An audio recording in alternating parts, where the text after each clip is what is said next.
নমস্কার বন্ধুরা, আমি সোমা বলছি। আশা করছি আপনারা সবাই ভালো আছেন। আমি করব বেগুন ভর্তা। আমি বেগুন আর টমেটোটাকে পুড়িয়ে খোসা ছাড়িয়ে রেখেছি। কড়াতে সর্ষের তেল গরম করেছি। তেলে দিয়ে দিচ্ছি পেঁয়াজ কুচি।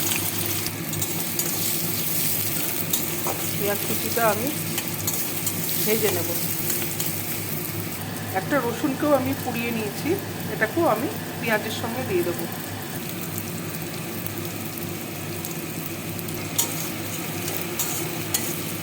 পেঁয়াজ রসুনটা ভাজা ভাজা একটু হয়েছে। এবার টমেটো আর বেগুনটাকে আমি মেখে নিয়েছি, আমি দিয়ে দিচ্ছি লবণ, দিয়ে দিচ্ছি হলুদ।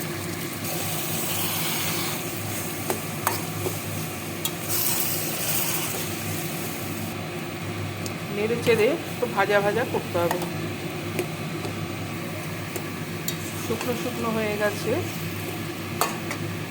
আমার রেডি হয়ে গেছে বেগুন ভর্তা। কেমন লাগলো রেসিপিটা আমাকে জানাবেন। ভালো লাগলে আমার সঙ্গে থাকার জন্য আমি আপনাদেরকে অনুরোধ জানাচ্ছি। নমস্কার।